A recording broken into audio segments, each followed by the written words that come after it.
Hey everyone, we meet again for some more restorative yoga, and we're actually going to do a mix today. We'll do restorative, yin, and then some flowing movements. So we're going to do some yoga designed for anyone who sits for long periods of time. Hands up if you think you sit too much. Right? Probably almost all of us. And the thing about sitting is that our body sort of gets stuck in a position. Not that we're like completely stuck there, we can get up and move out of that position, but our body sort of starts to hold that pattern. So we often tuck our tails under, we slump, the front of the torso is short and the back of the torso is long, maybe the head juts forward, we lean back into something, and then we try to get up and have tall posture, and we're sort of stuck in this position. So how can we change that? We're gonna do movements and long holds to lengthen the front line of the body. So that's the front of our hips, our abdominal muscles, especially across the chest, gets really tight, meaning short from long periods spent sitting. So I hope the poses that I've chosen today will help loosen that up for you, and also we got a little moment to relax. So maybe you're feeling exhausted from too many Zoom meetings. It can be really tiring to stare at a screen for long periods of time, or you might just be feeling kind of dull. This could also be done in the afternoon. You know, you just feel that like afternoon slump.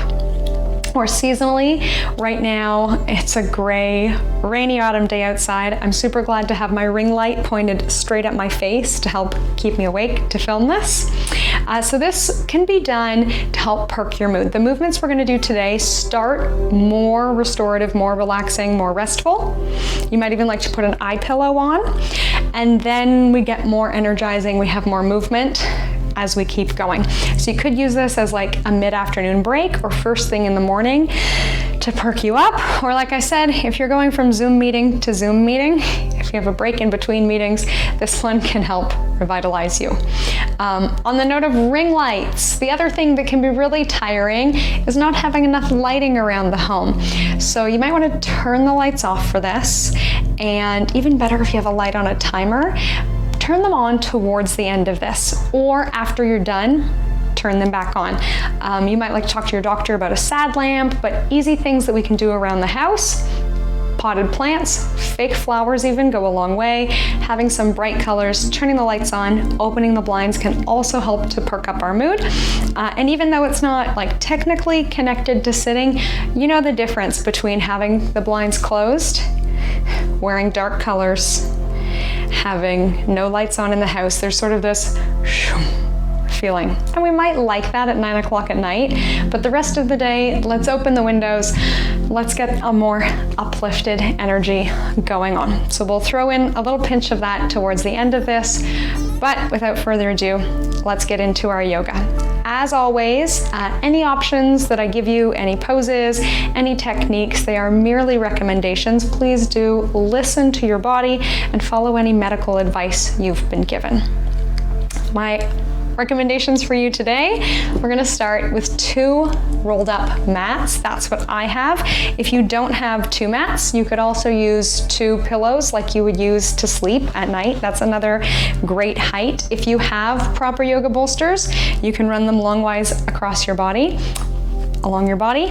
I've chosen 2 mats and then a blanket over top. That's a height that I like. Depending on who you are, your flexibility levels, you might want something lower or higher.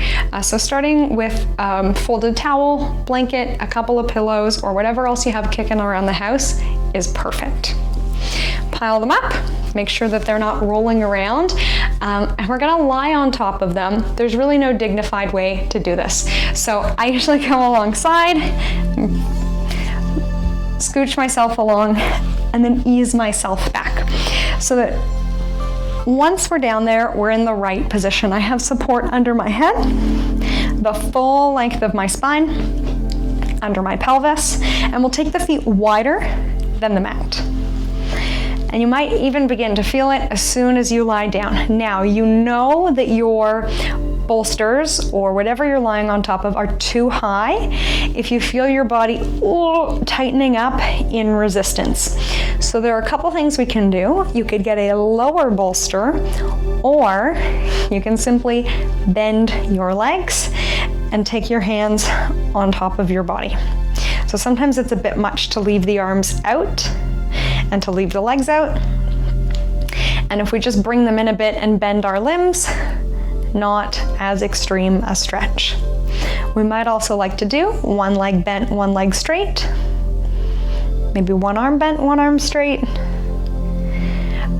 But as we lie here and breathe, many of us will be able to come out into this open kind of starfish position, cactus arms, maybe even arms overhead for some of us.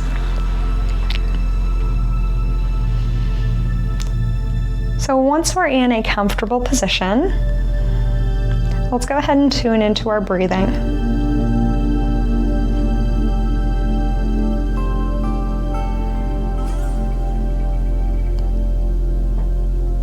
Noticing any muscular tension that you're carrying in your body. And then with your next exhale, encouraging it to release. Maybe it's only ready to release 10%. That's totally fine. We might have some fidgets that come into the body to allow for that. Perfect.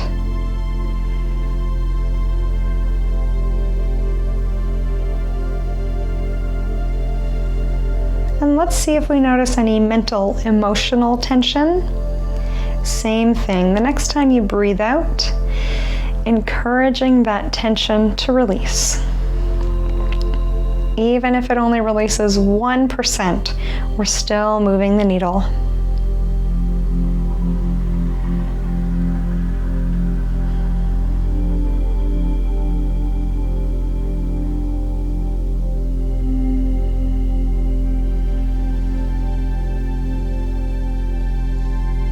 We'll stay here a few more minutes, and I'll encourage an Ujjayi breath for today. This brings greater awareness to our breath. You may have heard it called a whisper breath, an ocean breath, or a Darth Vader breath. So if you're familiar with this style of breathing, we can go there now.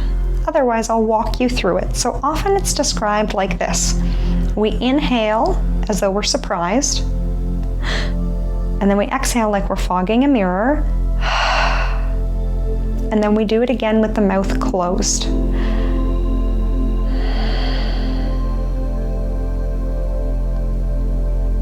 And now let's make that a little bit more gentle. So let's take it to maybe 50% as much effort as we were just using.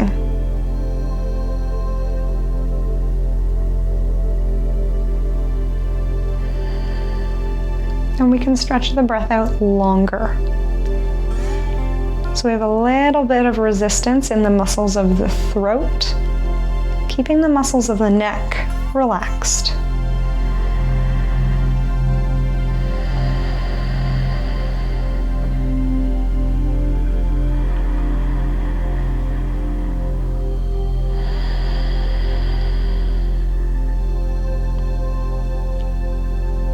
It's often called our secret sound.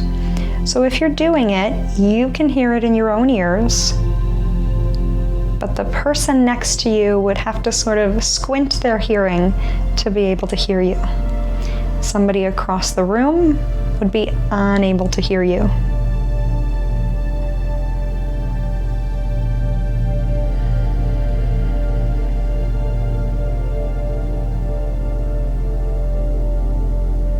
Now, if it feels like this style of breathing is creating too much tension or pressure in the head, neck, jaw, or anywhere in the body, we can release it and simply just imagine the sound of the ocean in our ears.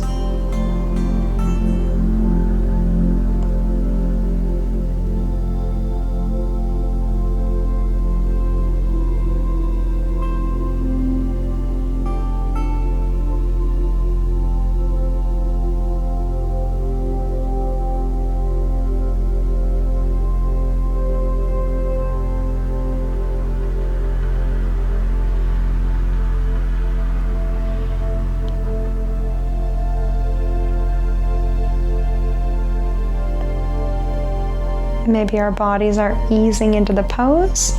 We want to readjust our shoulders, hips, legs, feet, whatever that might be. Perfect. We continue releasing into the pose. We're letting gravity do all the work for us.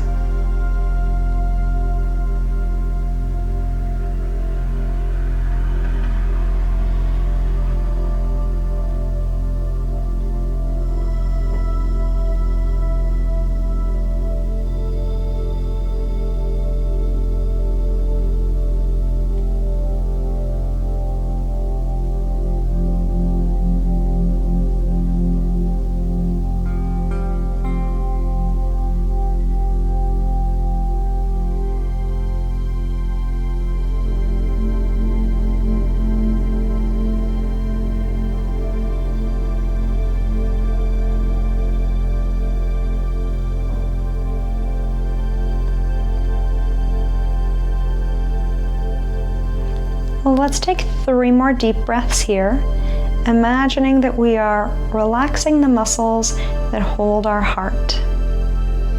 So what I mean by that is releasing any tension in the chest, in and around the rib cage and the shoulders.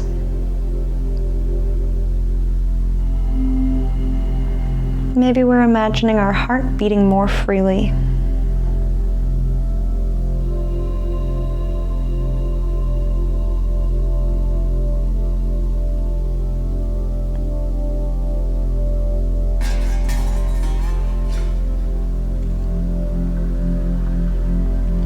Now to come out of this pose, we can roll to one side in a fetal position or baby pose.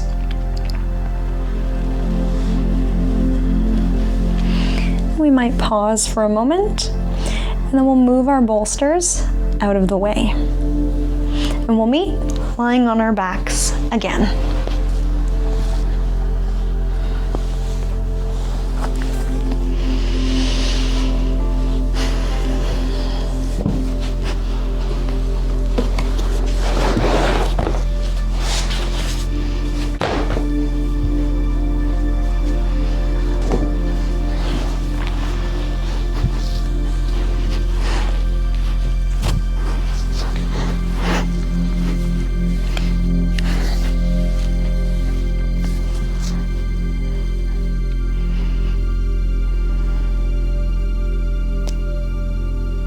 Let's move into what's sometimes called banana pose.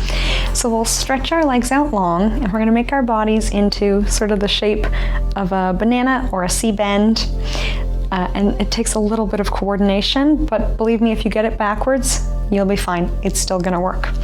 All right, so we're going to go ahead and move our legs over to the left side of the mat.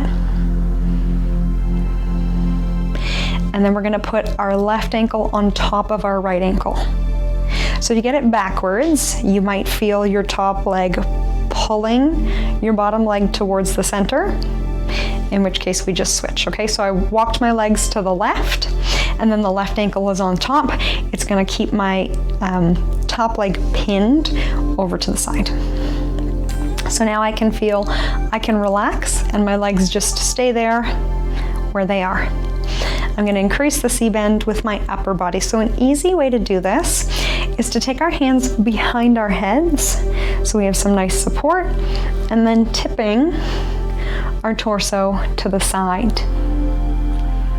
It's a longer stretch to go ahead and straighten the arms, and then our left wrist is going to hold our right wrist. So again, I can relax my upper body, and my arms just stay there of their own accord. I don't have to work to hold this pose.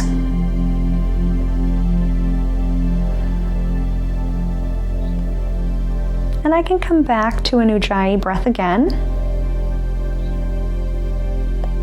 Or one other option that we have here is a different kind of visualization and use of our energy. We focus on expanding our ribs with each breath. And we could combine the 2 breaths together. So we could still be doing an Ujjayi breath, or let that go and do a relaxed normal breath. But we focus our attention on expanding the rib cage. So if you're doing the same side as me, we walked our legs to the left. We've walked our arms over to the left. The right side of the rib cage is stretching.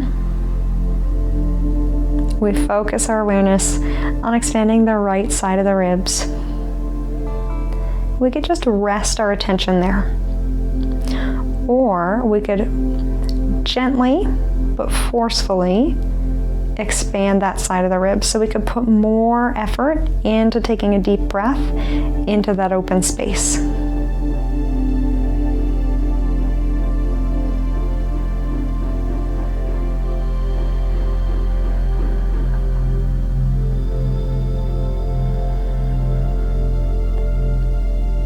Now maybe we find we've been here a while, we can move a bit deeper into the pose.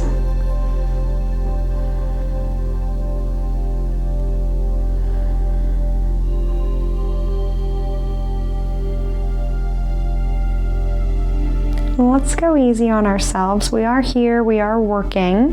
Now we may find that our left hand is grasping really tightly to the right wrist. We can relax that. We don't have to work too hard.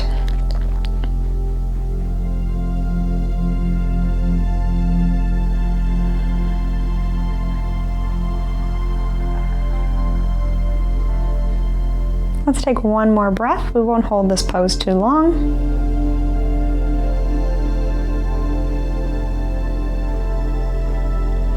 And we'll go ahead and make our way to the other side. Walking ourselves back into the center. And we might like to do some movement to kind of shake that off. So we might like to tilt the head side to side. Maybe tip our feet side to side.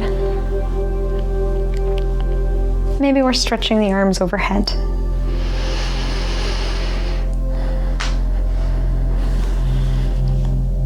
Well, let's go ahead and walk the feet right. Right ankle on top of left. Hands can be maybe even on our shoulders, depending. Maybe sometimes we have a shoulder injury, frozen shoulder. We don't want to take the arms overhead. Or we can have hands behind the head. We tip our bodies. So now we're side bending the opposite direction, feeling the expansion in the left side of the rib cage. And if we like, right hand can grab left wrist and hold on.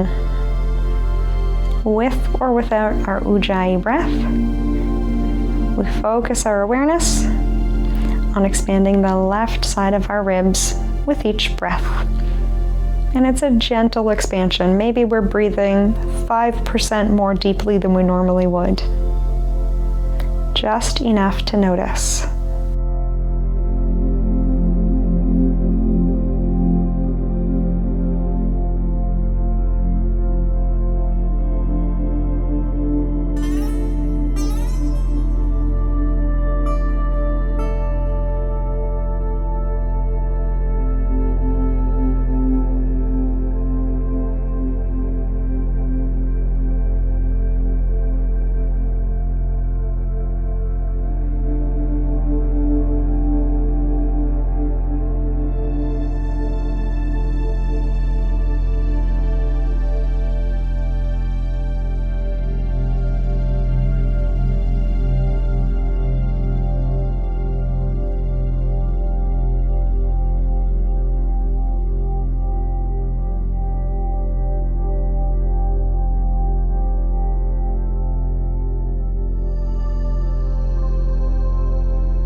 Moving deeper as our bodies request it.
let's make our way back to center. And again, a moment to reset if it feels good.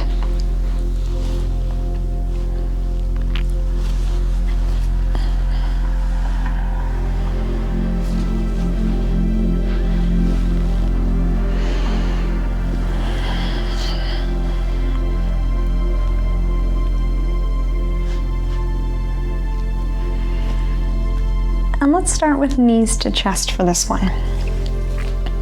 So we can give ourselves a hug, we can hold the back of our thighs, we can rock side to side. And depending what's going on in our range of motion, or maybe we have like cranky, stiff fingers, that kind of thing, we could hold the back of the thighs. We don't have to hold the back of the thighs, or sometimes we can even hold our pant legs. If drawing the legs in is too great a range of motion, we could even leave them further away and just rock side to side. We'll come into single leg to chest. So let's go ahead and hold behind one thigh, doesn't matter which. And we'll extend the opposite leg. We'll start here. Of course, like I said, we don't have to hold the leg. It would be a much gentler variation to drop the foot and leave one leg straight. But if we are holding the leg, we could draw a circle with the knee. We can do some flowing movement side to side, or simply just hug and hold. So we're getting a length through the front of one hip, and then the glute of the other leg. Let's see how relaxed our upper bodies are at this moment. Sometimes we use a lot of effort to pull the leg in. Let's relax the arms, using as little energy as possible to hold the back of the leg. And I'll offer some options while we're here. So of course, we could just hold the leg. We can stay here, we can drop the foot and leave it. Or we can take the leg out to the side for a wider hug.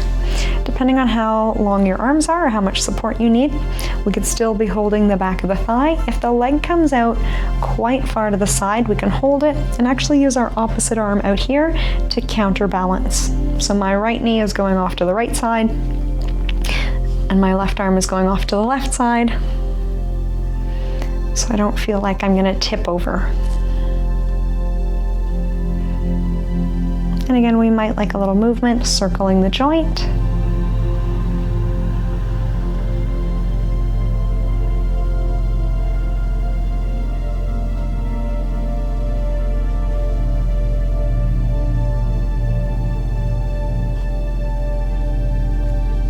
And we'll bring it back in, and then option to bend and straighten the leg.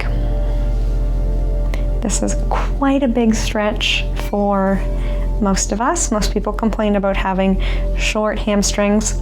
I promise you your hamstrings are long enough. But if we're feeling some resistance, again, we can let go of the leg, bend and straighten, and of course we don't have to straighten it all the way. There's no special rule that says your leg must be completely straight. It can be very bent, and we're still getting all of the same benefits.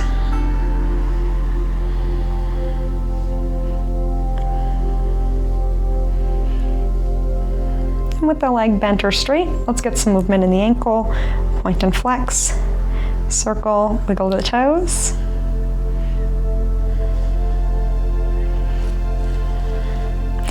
And we can let this leg go. Let's notice for a moment, just for the sake of curiosity, if we feel any difference one leg to the other.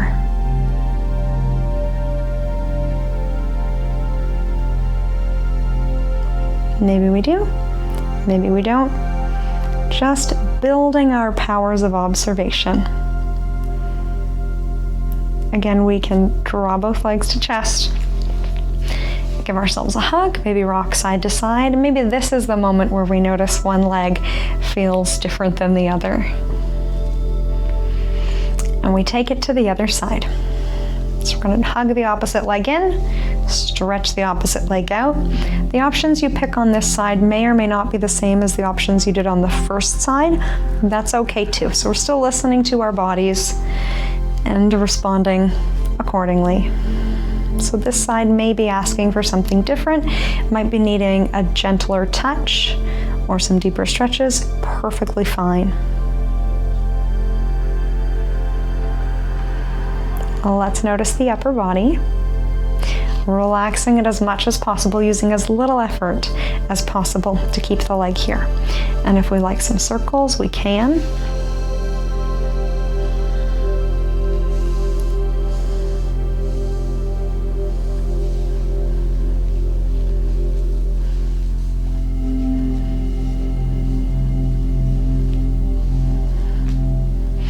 And we can hold here in our basic knee to chest. This one's also great for digestion. Or we can let the knee come over to the side. We might use our same hand and arm as kind of a kickstand, or we might be holding behind the thigh. And then our opposite arm might come out to counterbalance. Can't really see where my arm is. I just released it out to the side.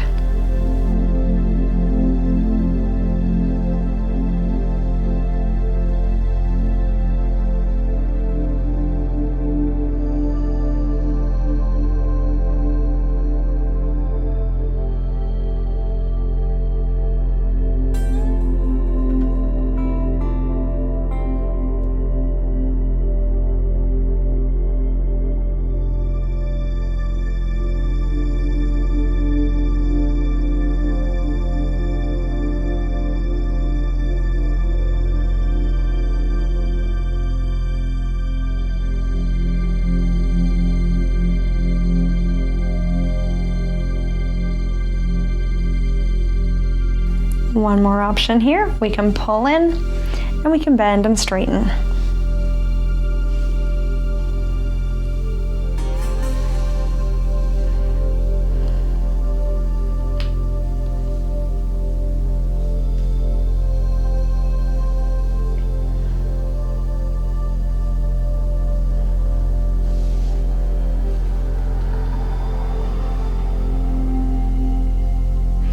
Maybe checking in again with our posture, using the floor to our advantage. So we can work with gravity rather than against it, letting the back of the head rest down, letting the pelvis really rest down. Sometimes the tail starts to tuck under, or in an effort to hold our leg, we curl forward, the same as we would when we were slouching in a chair. So let's do the opposite of that. We'll let the floor help us reverse our slouch.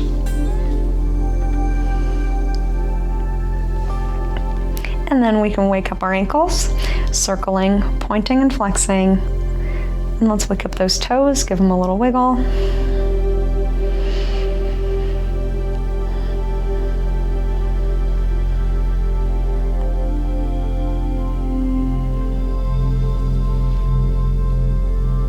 We can release our leg.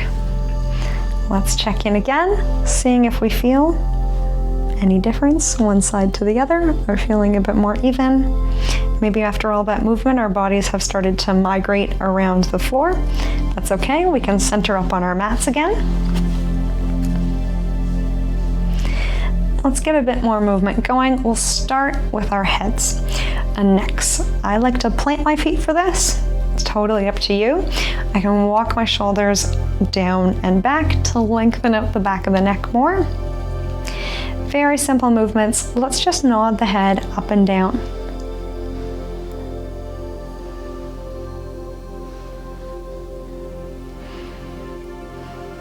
Kind of a positive, upbeat movement. We are encouraging ourselves.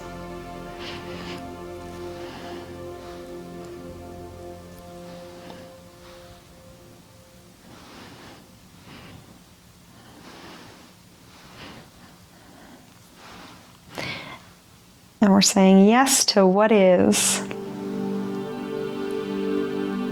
Now let's come back into neutral, and using the strength in our neck muscles, we're going to push down into the floor. So as though someone has taken the smallest dumbbell that they have at the gym and placed it on your forehead, gently pressing the back of the head down into the floor. And we can actually press the tongue to the roof of the mouth for this one.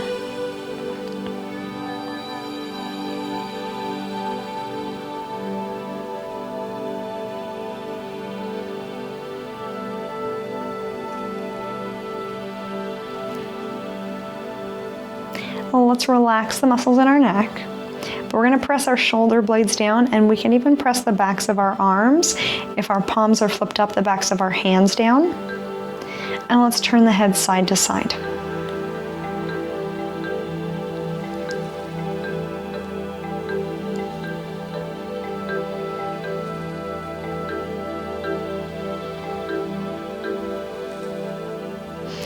We'll pick one side and hold.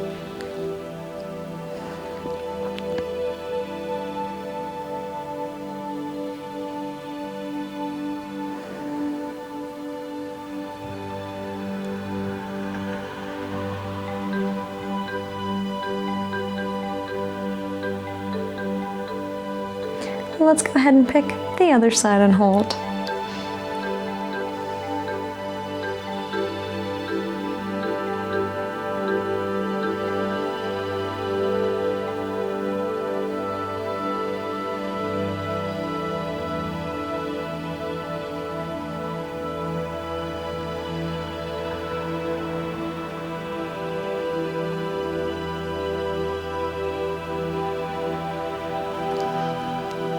All right, we'll come back through center. We're going to loosen up the front of the hips. I'll show you a flowing variation, so we can take the feet a little bit wider and let the knees knock side to side. So this one is usually a crowd pleaser, much easier to get into. Feel free to keep flowing side to side. We can make it a more intense stretch by pausing. So dropping the knees and pausing.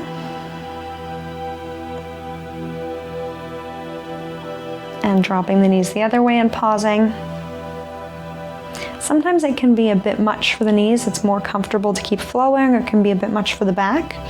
If we want to add on, rather than continuing to flow or pause, I'm going to let the knees drop one way. So I've let my knees drop to the left side.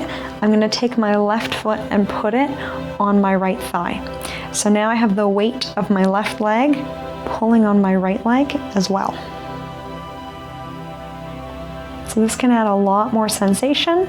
Might feel good, might feel, oof, really not good. And I say that because it's been a common complaint that this one doesn't feel good in the knees. So if that's you, listen to your knees, keep flowing if necessary.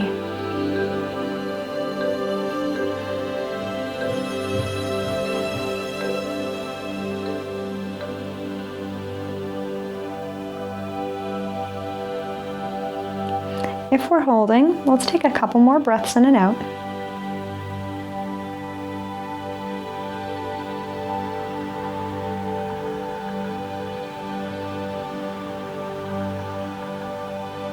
And we'll go ahead and make our way to the other side. We'll let the knees drop. Whichever direction the knees are pointing, that's the leg that gets picked up and moved. So my knees are pointing to the right, right foot comes and rests on the outside of the left thigh. For more stability, we could always bring the arms up to T or flip palms down to feel more supported. To be more in tune with our breath, we could always bring hands to belly. To feel more open and receptive, we can leave palms up to the sky.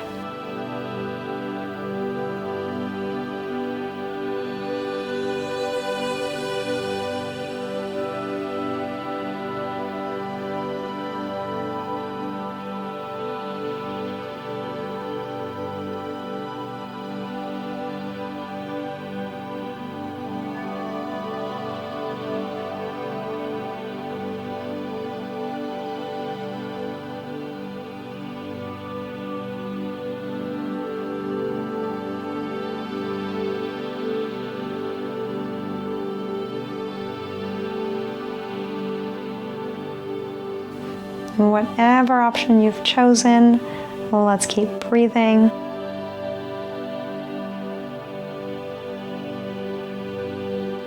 Staying present with how we're feeling.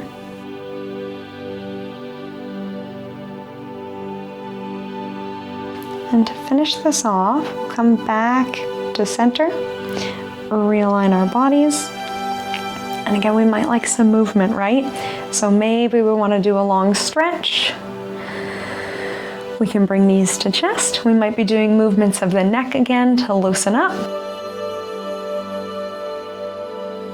And then I encourage you to finish again with some breath. And so we might like to take hands to belly or belly and ribs.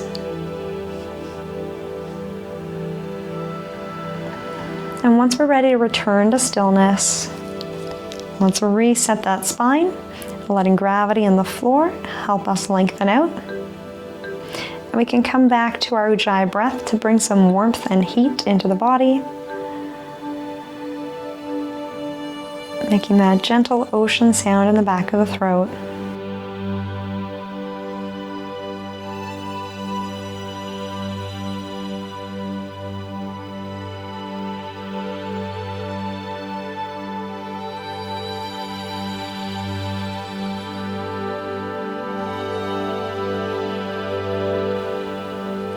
I hope this has helped to lengthen you out and stretch anything that was feeling particularly tight and stuck. I'm gonna drop a few links below to a couple of related videos for text neck and stretching out the front line of the body. They're a bit more active, but still just as useful. Thank you so much for joining me. From my light to yours, namaste.